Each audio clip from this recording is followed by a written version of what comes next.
Salve, salve, gente! Salve, salve, amigos telespectadores do nosso Via Piracicaba. Nós estamos chegando para mais uma entrevista, nós estamos chegando para levar até você conhecimento e assunto que com certeza você vai ficar por dentro a partir de agora. Eu vou conversar com uma pessoa muito importante que você às vezes não faz nem ideia do que possa estar precisando se acaso ocorrer uma coisa inusitada. Por exemplo, hoje nós vamos falar de um assunto que quase ninguém conhece e até precisa viver isso dentro de casa. Mas preste atenção. Preste atenção na seguinte situação. Você está na sua casa com sua família, passa aí, de repente, um ser da sua família passa na UTI. Exatamente. Vai para uma UTI. E aí, nesta UTI, a pessoa precisa fazer uma coisinha que todo mundo fica assustado.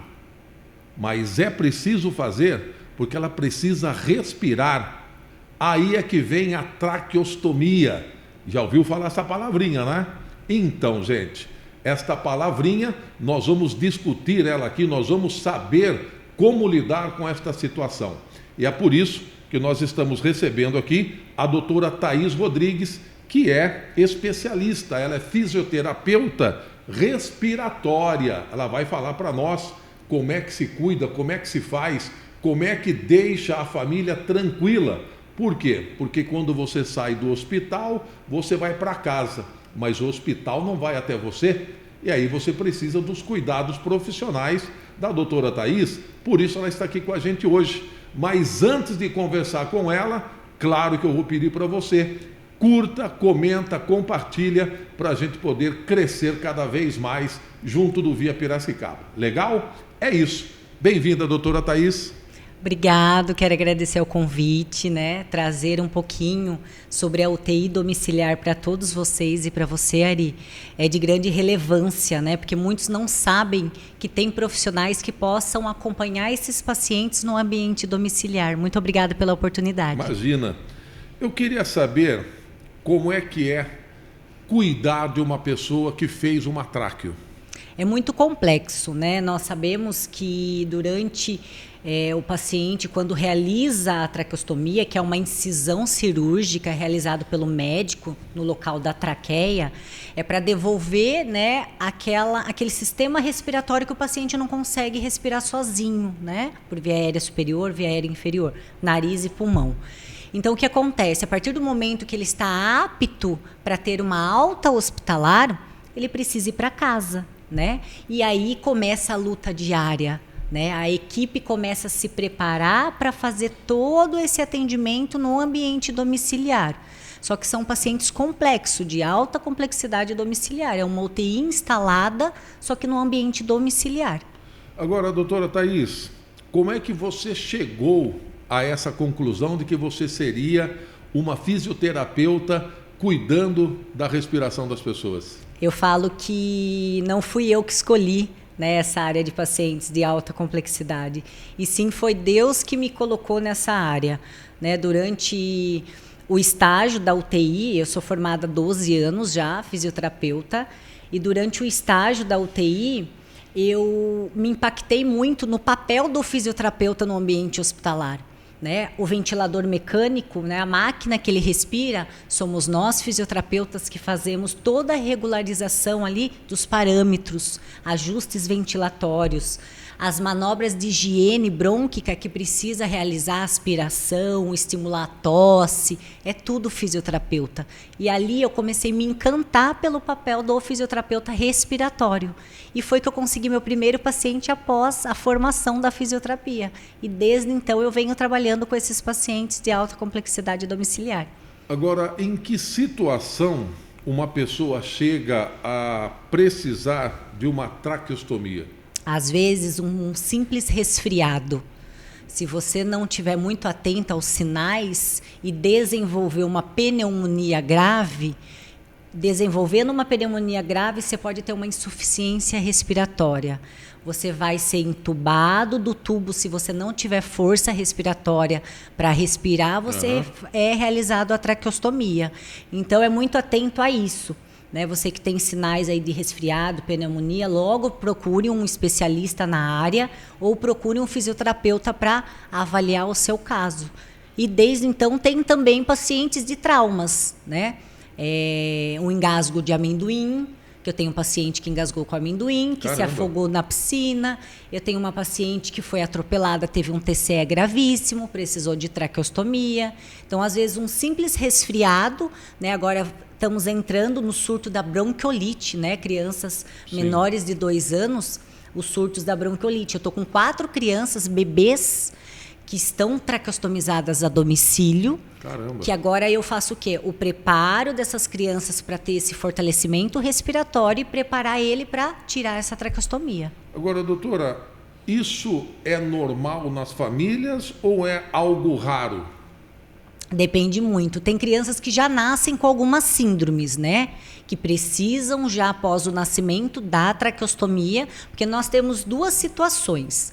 Nós temos o paciente traqueostomizado somente e o paciente traqueostomizado e mais a máquina que ele respira, que é o ventilador mecânico a domicílio. Né? Vamos dizer, entre aspas, tá? A traqueostomia em si, sem a ventilação, é menos grave, mas com muito risco também a evoluir a gravidade. Mas o paciente também traqueostomizado e mais a máquina que ele respira.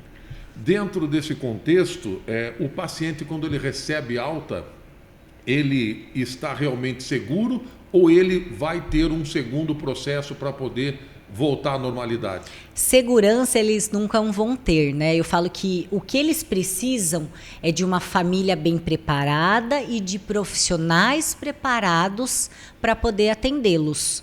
Porque ambiente hospitalar tem médico 24 horas, né? É muita atenção. Domiciliar já não. Domiciliar somos nós fisioterapeutas que fazemos todos os ajustes.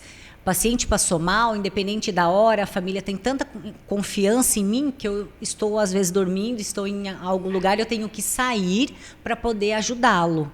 Né? Então, o primeiro contato é do fisioterapeuta ali domiciliar. E nunca vão estar seguros. Por isso que eu sempre passo treinamento, tanto para equipes quanto para famílias em caso de intercorrências domiciliares. E como é que é viver esse dia a dia? Viver o social e viver a fisioterapia? Eu falo que eu não consigo separar muito a fisioterapia com o social. Então, às vezes eu preciso ir em congressos, eu preciso estar viajando. Eu tenho uma pessoa que eu deixo, né, que eu treinei para poder atendê-los, porque os meus atendimentos é diariamente, de segunda a segunda. Tem criança que eu vou 3 vezes ao dia atender. Caramba! Então, é de manhã, à tarde e à noite. Então, nunca pode estar sem atendimento, né? Quando eu não vou, daí tem essa pessoa que me ajuda. Mas eu não consigo separar muito. Às vezes eu estou em congresso, mas eu estou em ligação, eu estou perguntando se está tudo bem. É muito complexo o caso deles. Agora, o que mais impactou você durante esse seu 10 anos? 12 né? anos. 12 anos. O que mais te marcou trabalhando com clientes ou pacientes que teve a traqueostomia? Tem vários pacientes, né? Pacientes que acordaram de um coma vigil durante a fisioterapia, pacientes que, vamos dizer, entre aspas, uma sentença de morte, vai para casa porque não tem mais o que fazer, hoje já está andando, já está se comunicando. Uma criança, eu morava fora do Brasil, fui estudar medicina fora, né? E uma criança esperou eu chegar num dia de visita, eu não tinha avisado ninguém, né? Uma das pacientes mais graves que eu tenho, que eu vou 3 vezes ao dia, a Valentina. E ela esperou eu chegar. No momento que eu cheguei, ela teve a parada. Foi comigo ali, após 53 minutos, nós conseguimos reverter a parada cardiorrespiratória dela. E hoje, né, após 3 anos, lógico, ela teve as limitações, as sequelas neurológicas, né? Mas ela voltou com a minha presença ali. Então, eu falo que, através da minha profissão, eu vivencio milagres todos os dias, né?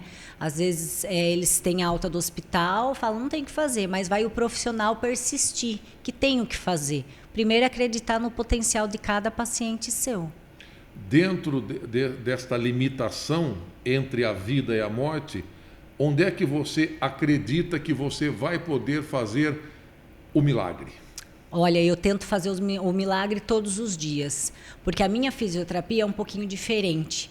Então, a fisioterapia, por mais paciente que está respirando por máquina, a maioria se alimenta por gastrostomia, nada, não come nenhum pela boca, né? Então, eu tiro da cama, eu ponho na piscina, eu levo no shopping passear, já levei paciente na praia. Então, o meu atendimento, eu tento tirar do âmbito domiciliar e levar alegria em cada atendimento, né? Porque não é fácil um paciente ficar 24 horas, porque além da fisioterapia respiratória, eu faço a neurológica. E a maioria deles não apresenta movimento nenhum pela gravidade da doença, né? Então, eles dependem de nós 100%. Lógico que tem a equipe da enfermagem, quero agradecer muito ao apoio, né, ao cuidado, ao amor, que a maioria deles tem 24 horas de enfermagem por dia. Mas eu tento fazer de cada terapia como se fosse a última, levando alegria, os exercícios e também dando o maior suporte para aquela família. Porque a família, imagine um entra e sai 24 horas da sua casa. Uma família normal, que de repente tem um trauma, o filho se afogou, engasgou com amendoim e tudo mudou. 24 horas. E a insegurança, o paciente vai passar mal, o paciente vai viver até quando? Então, eu tento, toda a sessão minha de fisioterapia, fazer a diferença em cada deles. Doutora Thaís, qual foi a situação mais difícil, aquela situação que deu nó na garganta, as lágrimas chegaram e você reverteu e a família é eternamente agradecida? Eu acredito que foi esse da Valentina, que foi um dos momentos ali que eu me questionei muito, né? Porque quando ela teve a parada, deu 53 minutos, o médico deu como morte cerebral, né? E eu estava morando fora do Brasil, comecei a questionar ali a Deus, né? E falar qual seria o meu propósito, porque até então eu sabia que eu era uma fisioterapeuta humanizada, né? Com muita empatia, mas eu não tinha certeza da minha missão e meu propósito nessa área, ser fisioterapeuta. E foi desde então que eu fiz um propósito com Deus, né? Eu falei, nossa, o Senhor faz eu voltar para Piracicaba, passar uma visita ao final do ano, comemorar com os pacientes, com a família, e eu ter que enterrar uma paciente. Só que eu pergunto para o Senhor, qual é o meu propósito e a minha missão? E foi que no outro dia eles iam desligar os aparelhos dela, né? Porque tinha dado morte cerebral. Caramba. E eu com a mãe começamos a despedir ali no momento, no leito hospitalar, e foi que a Valentina abriu os olhos. E daí eu fui entender o papel mesmo meu e a minha missão, meu propósito sendo fisioterapeuta. E foi uma das histórias mais impactantes que eu tive nesses 12 anos, né? Sendo muitos outros que eu vivencio diariamente, mas eu acho que o que me marcou muito. Quando você está com um paciente ou uma paciente com tráqueo, chegando em casa, não é? O que é que você mais encontra? É o preparo ou o desespero? É o desespero, né? Totalmente, porque igual eu falei já, né? No ambiente hospitalar tem todo mundo ali capacitado e vivenciando ali todos os dias. No ambiente domiciliar, não. Né? No ambiente domiciliar, a família às vezes nem te conhece. Eu, graças a Deus, sou referência aqui na cidade, então as famílias já me conhecem, já ficam sabendo de mim no ambiente hospitalar. Porque quando falam em traqueostomia, lembram da doutora Thaís. Então, quero agradecer também a todos que confiam no meu trabalho. Então, eu já vou no ambiente hospitalar, me apresento para aquela família, converso um pouquinho, já falo a realidade, já falo os desafios, a importância dos profissionais bem capacitados, porque são pacientes graves, né? Então, já falo com a família de ter uma equipe bem estruturada para poder atendê-los em casa, mas o desespero é muito maior, viu, Ari? Doutora Thaís, a senhora ou você está preparada para a perda de um paciente? Não. Nunca estive preparada e eu acho que nunca vou estar. Né? Eu faço, às vezes, acompanhamento com inteligência emocional, com psicólogo, e a primeira pergunta que a psicóloga sempre fala em toda a sessão, você precisa estar preparada. Mas eu não consigo separar somente fisioterapia e o amor que eu sinto pela profissão e pelos pacientes. Então, é algo que eu falo que é além de mim. Eu sei que eu atendo pacientes graves, que às vezes os pacientes esperam eu sair para ter alguma intercorrência, mas daí a mãe liga para mim para voltar. Muitas paradas, já reanimei a domicílio, né? E ainda eu atendo crianças, né? É muito mais complexo. Eu atendo adultos também, mas meus maiores atendimentos são os pediátricos. Então eu falo que eu nunca estou preparada e acredito que eu nunca vou estar preparado para perder um paciente. Qual o maior erro que as famílias cometem ao cuidar de alguém nessas situações? Eu acho que não é um erro, né? E sim, às vezes, uma escolha de ter uma equipe bem capacitada para poder atender aqueles pacientes. Porque, às vezes, um paciente começou a ter uma intercorrência domiciliar, esqueça a família, porque a família não vai conseguir reagir no momento, né? Então, depende tudo do profissional que está ali. Então, às vezes, a família ela não sabe diferenciar de ser um fisioterapeuta, exemplo, comum, fisioterapeuta, ou ser um fisioterapeuta especializado na área de UTI domiciliar para atender aquele filho, aquele esposo, esposa que precisa de todo cuidado. Porque eles acham que saiu do hospital tudo está mais fácil. Não, daí que começam os desafios e as lutas. Porque no ambiente domiciliar precisa ter tudo preparado, um oxigênio, um ambu, como que eu faço uma compressão torácica após uma parada, o que eu faço primeiro, eu ventilo aquele paciente com oxigênio, eu faço a compressão torácica, eu ligo, eu aspiro o paciente para ver se não é alguma rolha, alguma secreção. Então tem que ter todo o preparo domiciliar. Dentro de tudo isso vivido constantemente, o dia a dia, aquela coisa toda, o erro, ele pode colocar a vida do paciente em risco ou não? Muito. A família sabe do que está correndo esse risco? As famílias sabem, viu? Porque quando eu assumo um paciente, eu já falo muito mais dos erros do que dos acertos que terão, né? Porque a gente tem que falar a realidade para a família. O que pode acontecer se um paciente faltar oxigênio? Faltou um pouquinho de oxigênio naquele cérebro, ele perde todos os movimentos.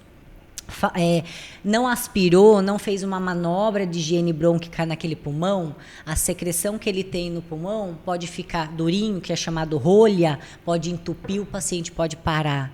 Né? Porque o paciente não fala, o paciente ele fala com o olhar.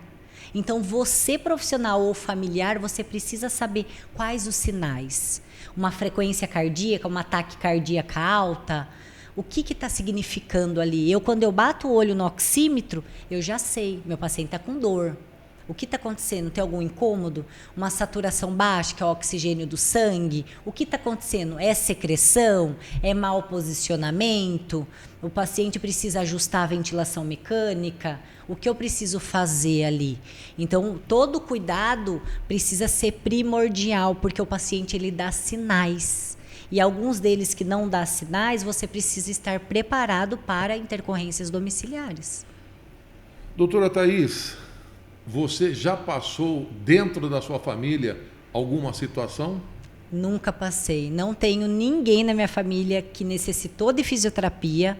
Eu falo, por isso que eu sempre falo que foi Deus que me colocou nessa profissão. Nunca tive contato com fisioterapeuta e nunca tive essa questão de um paciente, um membro familiar ali na UTI, no ambiente hospitalar, não. Que bom, né? Graças a Deus, né? Existe um risco real de o paciente voltar para a UTI por algum erro cometido? Muitos erros. Às vezes, porque assim, a maioria dos pacientes, eles tomam banho no chuveiro, com todo cuidado. Às vezes, se você deixar uma fixação larga, pode sair a traqueostomia. Já chegou contato disso, que nem ontem. Uma família entrou, né, meu paciente foi fazer o atendimento, sem querer saiu a traqueostomia. Daí o pai já ligou para mim e falou, Thaís, estou levando o meu filho imediatamente no hospital. Então, às vezes, sim. Ou, às vezes, também eu preparei o paciente para tirar a traqueostomia, conseguimos tirar, né? Porque o fisioterapeuta, ele prepara, mas quem retira a traqueostomia é o médico. E, às vezes, teve uma infecção grave após 2, 3 meses ou 1 ano após a traqueostomia, o paciente pode voltar a usar a traqueostomia novamente.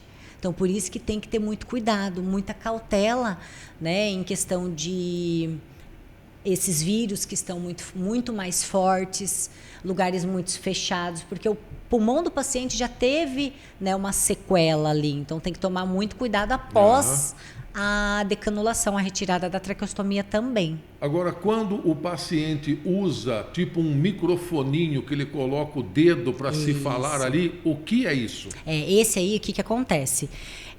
Tem alguns pacientes que usam esse microfoninho porque eles têm lesões também em cordas vocais, né?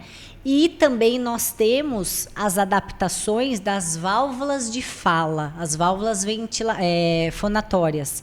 Então, o paciente é traqueostomizado, físio e fonoaudiólogo faz a adaptação da válvula de fala para o paciente desenvolver ali novamente a fala. Mas essa questão do microfoninho, são poucos pacientes que fazem o uso, é porque teve lesões em cordas vocais. Então, acima da traqueostomia. Então, tem que colocar o microfoninho abaixo.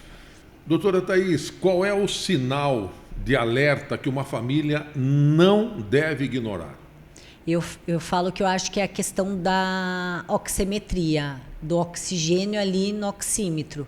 Porque às vezes eu chego na casa do paciente, o paciente está em um UTI domiciliar, a família está tão tranquila que o oxímetro não está no dedo do paciente. Eu falo, cadê o oxímetro? Por mais que o paciente esteja estável em casa, eu preciso monitorar esses sinais, né? O paciente está tendo muito esforço respiratório. Eu vou esperar amanhã para ver se melhora. Não, você vai levar imediatamente, hoje. Por que está tendo esforço? Não é normal. E às vezes tem família, eu falo que eu sou chatinha com as famílias, eu fico muito em cima, né? Tem algo diferente. O paciente ontem estava assim, hoje já está um pouquinho pior. Então, a observação ali dos sinais vitais é a primeira coisa que o paciente começa a apresentar. Queda de saturação, alteração da frequência cardíaca, a febre, né? Então, você precisa estar muito atento em relação a isso. E como é que você sabe se esse paciente está sendo bem cuidado ou não? A gente vê muito a questão de parâmetros ventilatórios, o cuidado ali da pele, né, do tecido ali, porque os pacientes eles ficam 24 horas numa cama, né? Então, assim, tem mudanças de decúbito que tem que fazer para não causar lesão, a questão da hidratação, porque se meu paciente não estiver bem hidratado, o paciente pode apresentar uma secreção mais espessa, levar um desconforto respiratório. Então, eu, como fisioterapeuta, observo tudo, né? Desde o aspecto da pele até mesmo uma unha encravada, que é um sinal que pode também apresentar ali para o paciente. E uma pessoa com traqueostomia, ela pode voltar a respirar normalmente algum dia ou não? Pode, com certeza. Nesses 12 anos sendo fisioterapeuta, decanulei muitos pacientes. Preparei, né? Não decanulei. Preparei o paciente para retirar a traqueostomia. Tem 5 crianças que já estão sendo preparadas aí para voltar. Eu falo que é o preparo do protocolo pescocinho livre, né? Então, assim, não é porque você colocou uma traqueostomia você vai precisar ficar para o resto da vida. Lógico que tem diagnóstico, tem doenças que levam mais tempo e tem doenças que vamos dizer que a gente não consegue, uma fraqueza respiratória grave, uma insuficiência respiratória grave, que eu não consigo nem preparar esse paciente para tirar a traqueostomia. Mas a maioria deles que eu atendo hoje, nós conseguimos preparar ele para voltar a uma vida normal. Doutora Thaís, é impressão minha ou a gente está vendo muitas crianças engasgadas e pedindo socorro para a polícia militar do que a gente poderia imaginar? Não, não é impressão, é a realidade. E por quê? Eu acredito muito que às vezes é o desatento um pouco familiar ali, né, diante ao paciente, à criança, porque que nem antigamente eu não escutava muito em traqueostomia. Quando eu acabei de me formar, né, em 2014.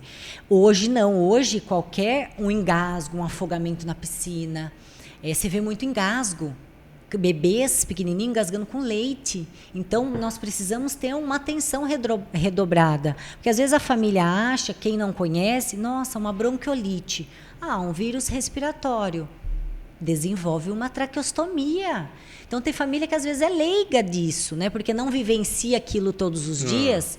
Então, é muito leigo. Por isso que a gente tem que estar todo toda a atenção para aquela criança. Tem algo diferente, está com resfriado, eu preciso levar essa criança imediatamente no pronto-socorro. Porque se ela apresentar uma insuficiência respiratória, ela precisa de oxigênio e precisa ser entubada e imediatamente pode levar a traqueostomia. Então, essa atenção à família, as mães precisam ser redobradas, né? A questão do leite, piscina.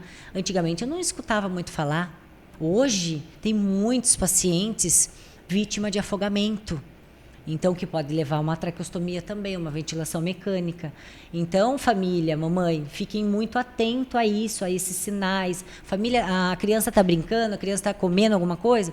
O Fernando, um dos meus pacientes, 7 anos, engasgou com amendoim. Era uma criança normal. Tinha comido já várias vezes amendoim.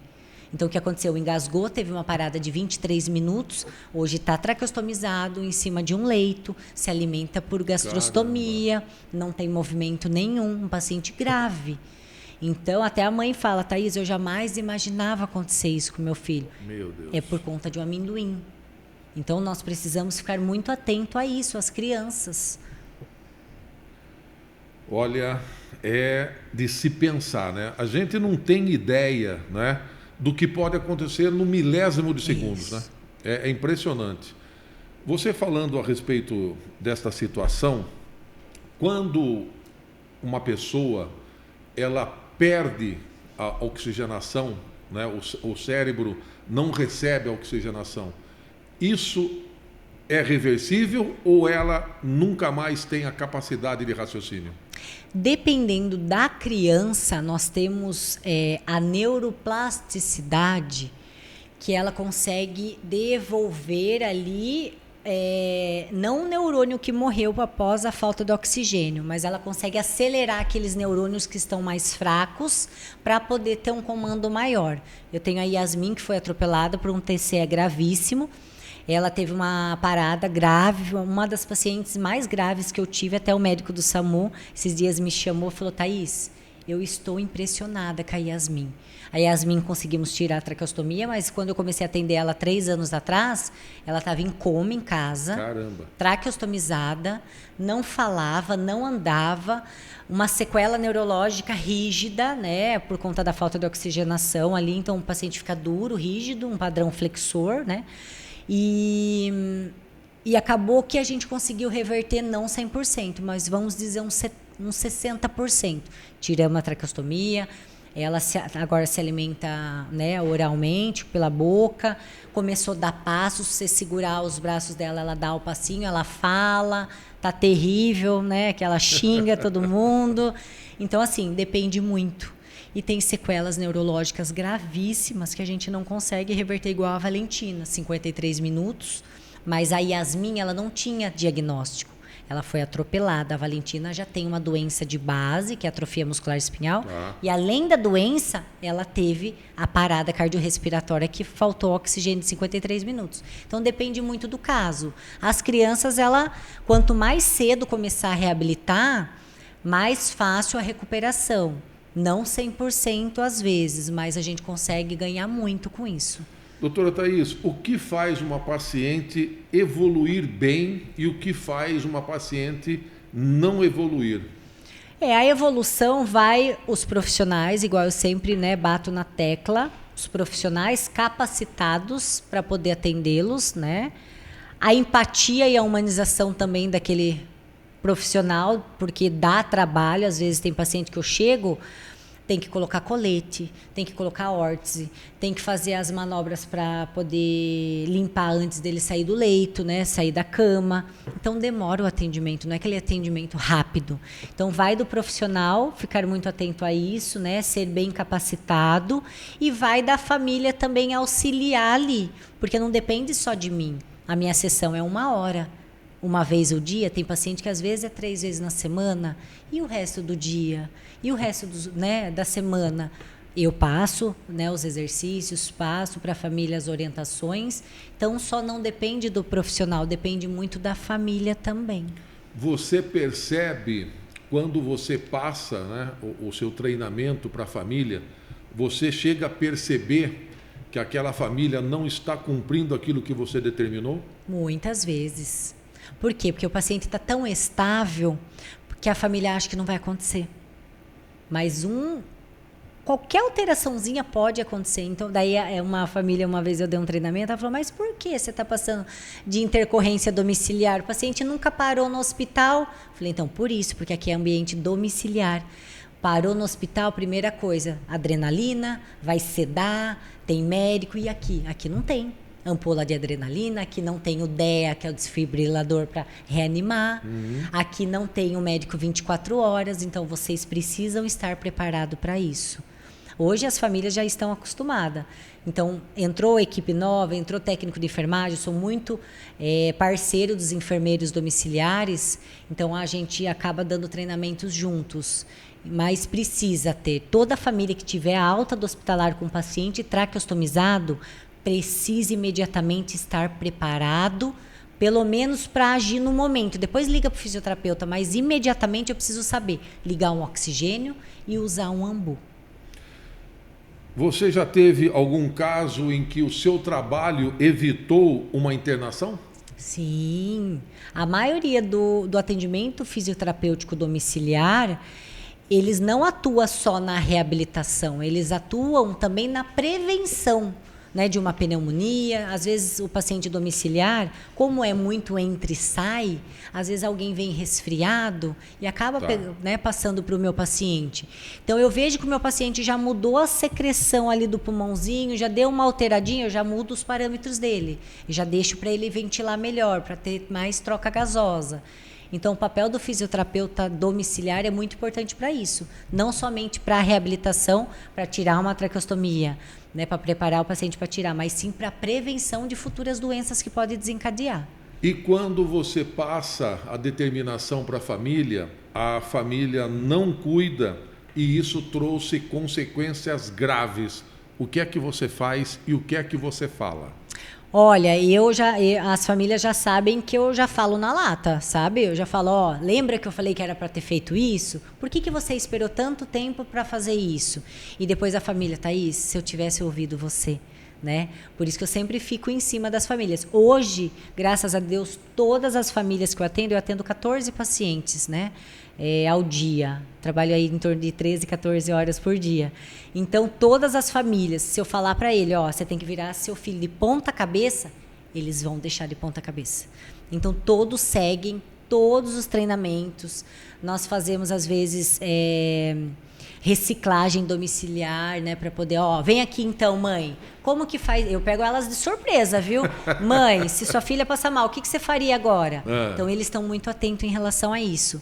E elas seguem todas as minhas orientações, sim. Doutora Thaís, hoje Piracicaba, existe um suporte suficiente para essas famílias ou não? Nem um pouco. E como que se faz? Tudo judicialmente. Né? Hoje, 90% dos pacientes que eu atendo são famílias carentes, humildes, que não têm condições nenhuma de ter uma UTI domiciliar, né? De ter profissionais capacitados. Então, a família, infelizmente, tem que entrar judicialmente. Né? Então, contrata um advogado, vê a questão da prefeitura, uma licitação judicial na prefeitura, para a prefeitura cumprir esse contrato domiciliar, mas a maioria deles é feito pelo Estado. Né? Então, tem, vamos dizer, um processo contra o Estado para poder ter todo esse contato. Porque é tudo muito caro. Uma cadeira de roda para uma criança sentar, 10, 12 mil. Se a família, às vezes, passa fome, se a família não tem condição nenhuma, um colete para a criança ficar sentada é 2.500. A equipe, só o aparelho que ele respira, por mês, vamos dizer assim, alugado, é uns 3 mil. Se a família não tem nem condição, e além do mais, não pode, ou às vezes o pai não pode trabalhar porque tem o benefício daquela criança com deficiência. A mãe não pode sair de casa porque não pode deixar o bebê sozinho. Então, Piracicaba não tem o preparo e esses pacientes falta muito para eles, muito mesmo. Quem não tem essa condição financeira, tem algum lugar para buscar ajuda ou existe algum lugar que possa, fora o Estado, dar esse suporte? A maioria das famílias, eles acabam fazendo vaquinhas, rifas, vaquinhas para poder pagar o advogado, né? Hoje nós temos a prefeitura, né, com o programa de assistência domiciliar, mas é muitos pacientes, né? É muitos pacientes para poucos profissionais para poder atender. Então, hoje, a maioria das famílias, elas optam para poder contratar um advogado, referência em licitação judicial, para poder ter todos os materiais para essa criança, né? E também ter os profissionais ali para poder atendê-los. Doutora Thaís, se alguém estiver nos assistindo, nos ouvindo agora, o que é que você poderia falar para eles, para que eles tomassem a providência, para que essa pessoa possa estar tendo um atendimento? Tá, primeira coisa que eu falo para você, né, que acabou de receber uma notícia que seu filho, sua esposa, alguém da sua família ou amigo precisou de uma traqueostomia ou vai para casa. Primeira coisa é nunca perca fé. Nunca desista, que aquele paciente tem potencial de sair de uma traqueostomia, tem condição de melhorar muito, e sempre procure profissionais capacitados para poder atender alguém da sua família ou algum conhecido. Você tendo profissionais que realmente acreditam no potencial daquele paciente, a evolução vem, né? E, eu não tenho convênio, eu estou no SUS. Então, tenta entrar em contato, né? Depois deixa as redes sociais minhas aí, contato com um advogado ou com alguém que entenda, para a gente passar esse direcionamento. E agora, o que eu faço? Né? Meu filho vai para casa sem atendimento nenhum? Infelizmente, hoje, nós precisamos, né, de um acompanhamento mais intensivo com esses pacientes. Então, o maior direcionamento é procurar as licitações para poder ter todos os atendimentos no ambiente domiciliar.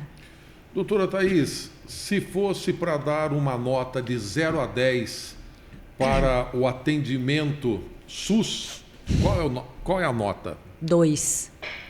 Por quê? Eu acredito muito a grande quantidade de pacientes, nós sabemos, né? Para poucos profissionais, né? Nós precisamos de mais profissionais. Porque, às vezes, a exaustão de atendimento ali leva os profissionais a adoecer, a carga horária é muito intensa, porque a gente sabe que a maioria dos profissionais não é um serviço que tem. Então, sai de um pronto-socorro, vai para o hospital, sai do hospital. Tem técnico de enfermagem, às vezes, que chega no paciente e fala, Thaís, faz 36 horas que eu estou de plantão. Para ter um salário mínimo, vamos dizer, para viver, né? Então, assim, eu falo que precisa de mais profissionais, porque a demanda está aumentando cada vez mais. Muitos pacientes, as pessoas estão ficando muito doentes. Então, precisa ter muitos profissionais para poder atendê-los. E aqueles profissionais que eu falo, profissionais que amam o que faz. Porque, às vezes, eu chego num ambiente hospitalar, muita gente me conhece, então o atendimento diferencia muito, viu? Então, eu chego no ambiente hospitalar, o profissional não dá nem um bom dia, nem olha no seu rosto. Porque eu já estou adoecida ali, eu estou com um problema de saúde que eu não sei o que tem. Pelo menos um bom dia, empático, ter uma humanização. Se fosse você. Por isso que eu levanto a bandeira da humanização em Piracicaba e em região. Você precisa tratar o seu paciente como se fosse sua mãe, seu pai, sua esposa. Ou, se fosse você nessa situação, como você gostaria de ser tratado? Da forma que você está tratando o seu paciente? Então, vamos pensar um pouquinho mais. Tem muitos pacientes, mas vamos fazer a diferença na vida deles. Você não escolheu, você escolheu ser profissional da área de saúde, o paciente não escolheu estar doente. Então, você precisa pensar muito nisso. Nenhum paciente escolhe estar doente, mas você sim escolheu ser profissional da área de saúde. Já que você milita na área da saúde, né? Você está aí constantemente vivendo o dia a dia, o que você acha que falta para a saúde do Brasil? Olha, do Brasil, eu acredito que leis de saúdes públicas, né, que precisa direcionar. Às vezes até a questão da verba é recebida, mas às vezes é direcionada a outras coisas, né? Os profissionais, que às vezes as cargas horárias é muito intenso, né? Vamos dizer aí, o paciente trabalhando 24, 36 horas, o desempenho dele não vai ser a mesma do que acabou de entrar no serviço. Então, nós precisamos mudar muito as leis da saúde pública, né? Capacitar mais, dar mais treinamento a esses profissionais, que eu vejo faltando muito os treinamentos, as capacitações para esses profissionais também. Dentro da visão humanizada, o que é que falta para com que as pessoas entendam isso que você está colocando?